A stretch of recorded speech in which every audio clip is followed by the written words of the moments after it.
अभी आप मेरे पीछे जो मशीन देख रहे हैं वो पिको और डायोड लेजर का कॉम्बिनेशन है। ये हमने कोरिया से एक्सपोर्ट करवाई है और इसमें tattoo removal, unwanted hair removal और मेलाज्मा रिमूवल का काम होता है। इसको मैं आपको चला के दिखा देता हूँ।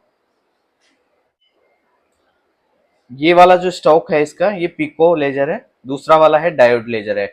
डायोड लेजर जो है वो हेयर रिमूवल के लिए यूज होता है।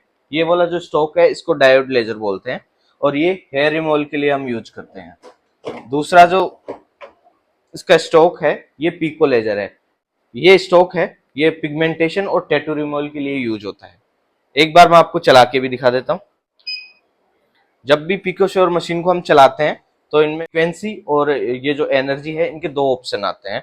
इनको अकॉर्डिंग टू पेशेंट हमें सेट करना होता है। उसके बाद में ये स्टैंड बाई बटन दबाना होता है और ये वर्क करने लग जाती है। ये वर्क कैसे करती है एक बार मैं आपको चला के इसको दिखा देता हूँ। टैटू रिमूवल के लिए ये सबसे जो डार्केस्ट है ब्लैक पिगमेंट होता है उस पर सबसे ज्यादा वर्क करती है। ये देखिए,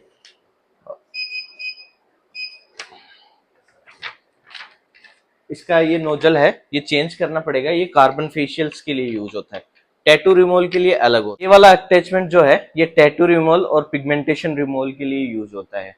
इसको हम इससे अटैच करेंगे, देन इसके बाद हम वर्क करेंगे। पिको लेजर में सेटिंग करना बहुत ज्यादा इंपॉर्टेंट है। हम इस पेपर पे इसको यूज करके देख रहे हैं।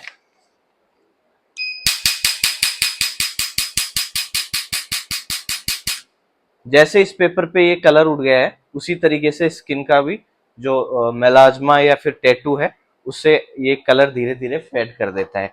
एक सिटिंग में इसका फर्क नहीं पड़ता, आपको इसके लिए मल्टीपल सिटिंग्स लेनी पड़ती हैं। जनरली 15 से 20 दिन का गैप हर सिटिंग में रखना होता है क्योंकि स्किन को हील करने के लिए भी हमें टाइम चाहिए होता है। जैसे ये पिगमेंट है ये येलो कलर का है तो ये इस पे बहुत कम वर्क कर रहा है। इसको हटाने के लिए येलो कलर के टैटू या येलो कलर का कुछ भी पिगमेंट हटाने के लिए हमें ज्यादा मेहनत करनी पड़ती है। ब्लैक कलर के टैटू और ब्लैक कलर का पिगमेंटेशन हटाने के लिए हमें ज्यादा मेहनत नहीं करनी पड़ती।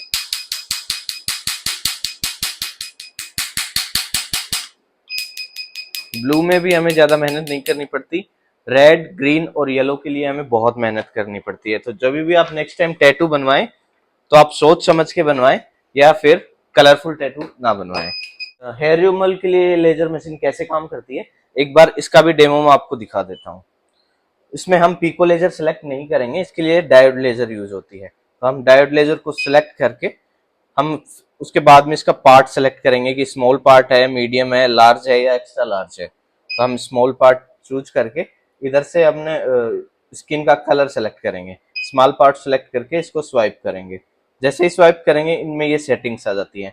मैं इस पेपर पे यूज कर रहा हूँ इसलिए मेरे को सेटिंग की कोई जरूरत नहीं है, लेकिन पेशेंट टू पेशेंट ये सेटिंग वेरी करती है। सेटिंग्स इंपॉर्टेंट क्यों होती है अभी मैं आपको डेमो दिखा देता हूँ।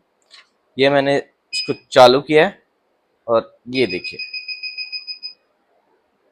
इसी तरीके से आप देख पा रहे हैं अच्छे से इन्होंने ब्लैक जो पिगमेंट है उसको खत्म ही कर दिया है। जैसे ही हम हेयर रिमूवल करवाते हैं हेयर रिमूवल का जो पिगमेंट होता है ये उसको खत्म कर देता है। हेयर की जो रूट होती है उसको खत्म कर देता है।